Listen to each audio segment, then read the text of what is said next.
everyone. I know it's been a really quiet week on my channel because I did so many videos last week, so many projects. So I took a few days off so that I could catch up and so that I could work on some class content because I'm working on classes.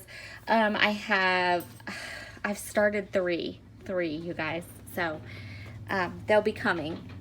I'm thinking I'm gonna stagger them through August and September, but we'll see how they go. Anyway, so if you are someone who enjoys my classes, you will enjoy these. Okay, so it is Wednesday, which means it is Shimelle Sketches Day. This is our sketch for today. This is sketch 14. A little bit of housekeeping. I have two amazing YouTubers guest designing with me this week. They are Lorimar Ortega and Natalie Dill. I will leave links to both their videos down below, but I always like to feature on the third Wednesday of every month one or two YouTubers that I truly love. And these are girls that I watch and I enjoy, and so I invite them to come and play along with me.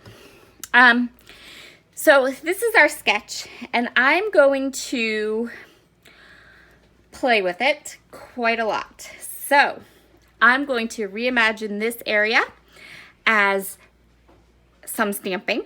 I'm going to reimagine this area as pattern paper, and I'm going to pull the pattern paper straight out. I'm going to leave an embellishment and my title for up here, and then I have my photo, which is going to cluster somewhere in here, I think.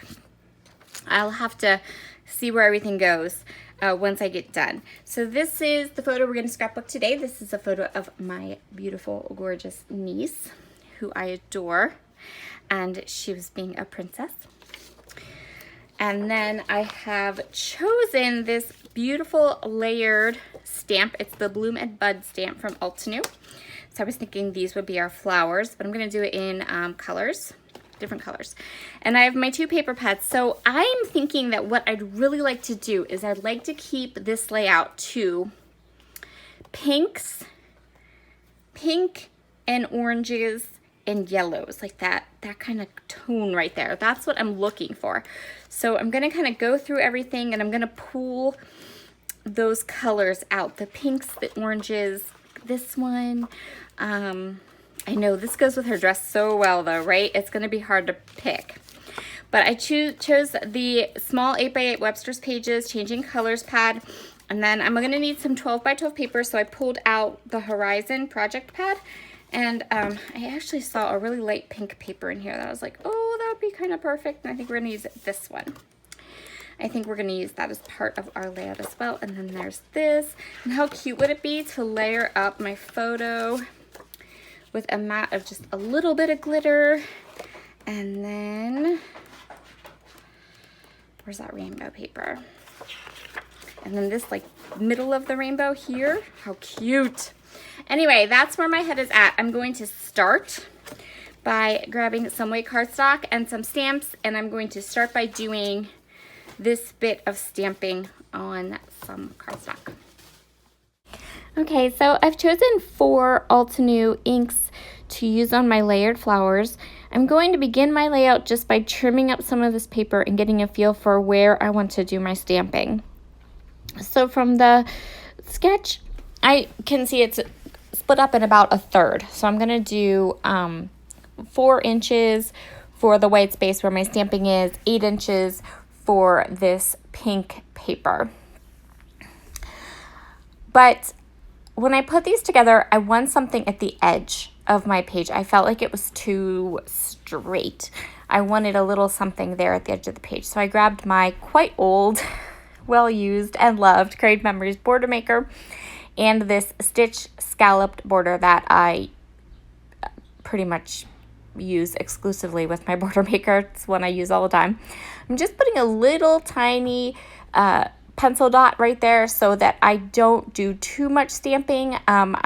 Because I'm going to be doing a layered flower, I don't want too much. I want to stop where I need to stop. I turned my paper upside down because I'm left-handed, and that's just the easiest way I have found to use my MISTI is to turn my paper upside down.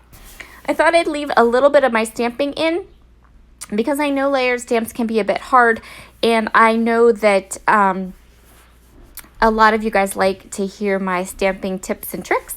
So here's one for you. When you're doing a layered stamp, never worry about your bottom layer. So little of that first layer is going to show that you can see here. It does not have to be perfect. If you want to stamp it twice, you can, but it's not necessary. Another thing you'll notice here is that because I am stamping on a 12 by 12 page, I am holding my paper down a little bit extra with some washi tape. You'll also notice I move my magnet around as I'm doing this because I want the magnet to be as close to the stamped image that I am stamping. This helps if the stamp wants to stick to your paper and pull your paper up. Adding the washi tape and then having one of the magnets be really close to the image you want to stamp is a great tip when you are stamping on a large background like this one.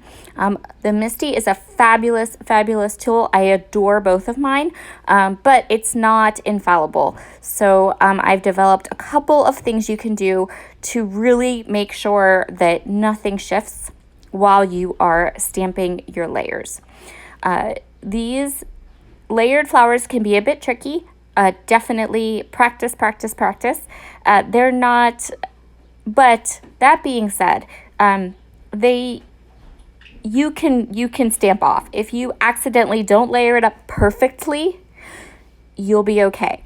Especially when you're dealing with the first layer or two, because again, so little of those layers end up in the finished product that if you're a little bit off, you're going to be okay. No one is going to notice, I promise. So this is our third layer, and you can see how these flowers are coming together.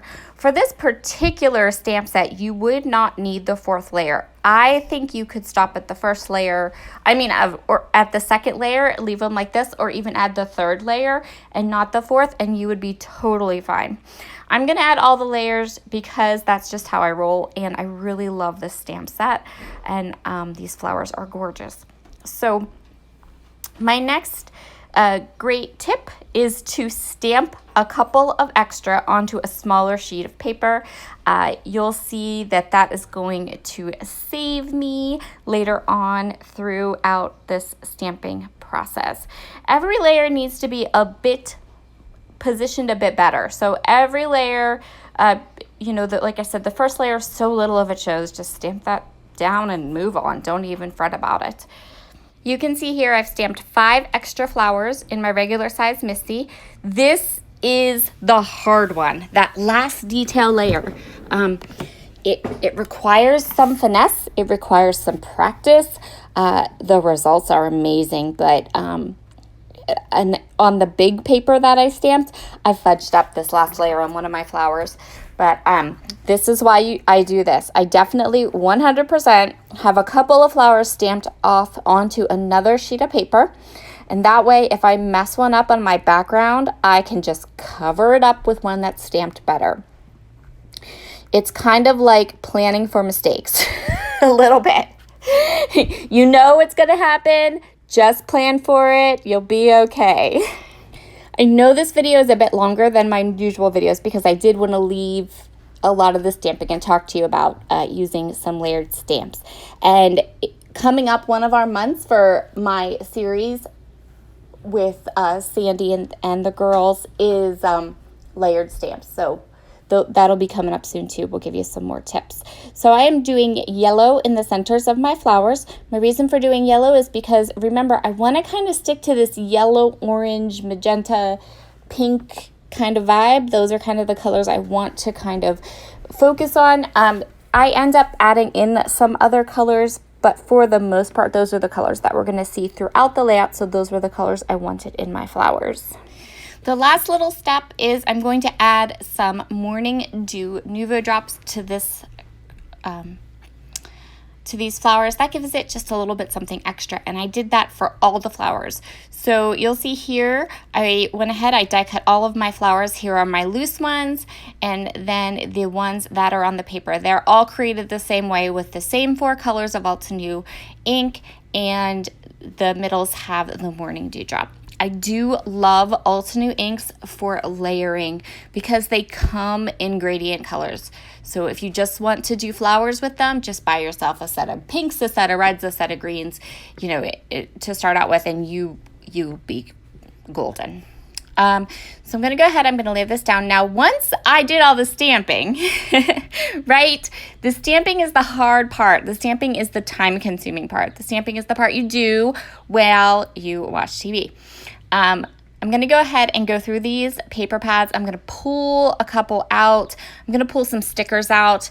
I get asked quite often about this book. So this book is called the Get Sticky With It book. You can find it at rockyournotebook.com. It is a traveler's notebook size, but it has in it sticky paper, so it's sticker paper.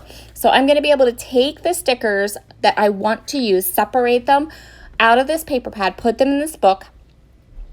I can pull them up and use them on my page set, and if I don't use them, like if they're left over, that's okay, because I can just then pick them up and put them right back onto the sticker sheet. So the sticky doesn't get lost, but I get to separate the stickers away from a large 12 by 12 sheet, and I am not kind of, I get cross-eyed if I have too many options. So that could just be me. I am going to go ahead now and map my photos. I have pulled glitter papers from the Horizon paper pad. The other two are from the Webster's Pages paper pad. And these are the only papers I do end up using. So I have my background paper, the glitter paper, and then that cut apart sheet. So I am going to what is referred to as gallery mat my photo, which means the mats behind it are not the same size. So I'm going to start with a bigger mat and then mat it with a small mat or a thin mat of the glitter. And I'm going to use my Nuvo Deluxe adhesive on my photo that is attached to the glitter paper so that it sticks really, really well. I'm also going to run my finger over it because I don't like when I'm at the end of that glue bottle, so the glue wants to come out in these big like blobs, which, okay, that's fine, but then I'm going to run my finger over it so that I don't end up with blobs on my photo. Another way you can gallery mat is to do a thin mat, a thick mat, and then a thin mat. And those turn out really, really pretty too. If you want to do a page where your photo is really center stage, that's the kind of matting you want to do. But I'm just going to do kind of my own take on this by having a thicker mat of the yellow and the pink paper, and then a thinner mat of the glitter paper. Okay, so I've cut these two kind of cut apart pieces from that one Webster's Pages paper. I just wanted those two. Those two had the colors and sentiments I really wanted to use. And now it's time to pull this layout together. So when I was going through all this video, I will tell you right now that this layout, once I had everything stamped, it took me 25 minutes to put the layout together. So the kind of the time-consuming part is the stamping. I always say that's the first thing you should do. Get the stamping done, and then you can get these layouts together quite quickly. And again, it won't take you as long as if you eliminate some layered stamps. If you're using a different type of flower, maybe a solid flower. Again, it's all in your personal preference. So I have my stickers there, and these stickers, I'd love to know if you have one of these project pads. I would love to know what your thoughts are on these project pads. Do you like them? What do you think? This is the first one I've ever used or purchased. It's the Horizon one from Paige Evans. And my first impression is there isn't enough patterns. There's too many solid color papers, and there aren't enough pattern papers. The stickers aren't sticky, but they want to stick to the thing, so I had to really struggle. I really wanted that dreamer to be on my layout. I really wanted it to be part of my title, but it didn't want to come off of the sticker sheet. And then once I finally got it off, then it didn't want to stick to the paper. Ugh. Okay, so anyway, if you have gotten one of these project pads, I'd love to know your honest opinion of them. I I'm happy that I got it because I didn't have any of the Horizon collection, and I did really like it. It was just one that I just never got around to buying. So as you can see here, so this layout ends up being primarily pink, right? But then we have these little pops of yellow and orange. And then I added that dreamer down because I wanted that to be my title. And I put it as close to her dress as possible because I didn't want it to seem out of place or lost on the layout. And by putting it close to the bottom of her dress where her skirt has rainbow all through it. And so it didn't seem awkward or out of place. It seemed more like it fit in with the rest of the layout, even though, you know, the dreamer is in rainbow colors and it has some of the greens and the blues, and those colors don't appear anywhere else in the layout. But by putting it close to the bottom of her dress in the photo, I felt like that kind of threw it to, you know, put it together nicely. I also like how the dreamer, the yellow, pop of yellow at the top, and then I'm going to add a little butterfly off to the side, and that kind of keeps the layout from looking too monochromatic. It keeps it from looking too much like you bathed the page in pink. So I was very happy with how this turned out in the end. I think it turned out really, really pretty. So I'm popping some stuff up on some foam dots, and I covered up 2 of the flowers that I stamped and popped those up on foam dots. The one there at the bottom left, that stamping was like a hot mess. It looked awful. I totally messed up like 2 of the layers, and they were crooked, and so that's why I do extra stamping when I do flowers like this, because then I could just get one of my die cut flowers, pop it up on some foam adhesive, and it looks intentional. And the only people that know are the hundreds of people that watch this video.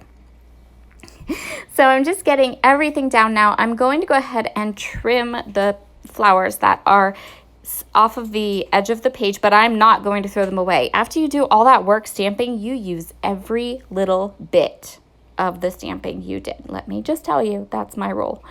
If I'm going to put all that effort and work into stamping, we're using every bit. So I'm going to go ahead and even use the little pieces that I cut off to tuck in and around different spots on my photo. The last little detail I want to add to this layout is, so I want to keep that 1/3 of the page white. I didn't want to cover it up a lot, but I also felt like there was a little bit too much room between the flowers. So I grabbed some Nuvo drops in English mustard and raspberry pink. Raspberry pink, did I use that one? Or no, I thought it was bubblegum. Hold on, let me find it here. I'll tell you. It's this one. Shimmering Rose. So this is Shimmering Rose and English Mustard Nuvo drops. I've been trying to use some of my Nuvo drops because I feel like they're getting hard. They're not staying nice and flowy for me. You can see I have a piece of scratch paper over there that I'm like, keep kind of like pushing them out so I get nice Nuvo drops. So that's going to complete this layout. Thank you so much for joining me today. Be sure to head over and check out Lorimar and Natalie's takes on this Shimelle sketch. I know that they're beautiful because I know how they craft. Have a wonderful, wonderful day, and I'll be back with another video tomorrow. Bye.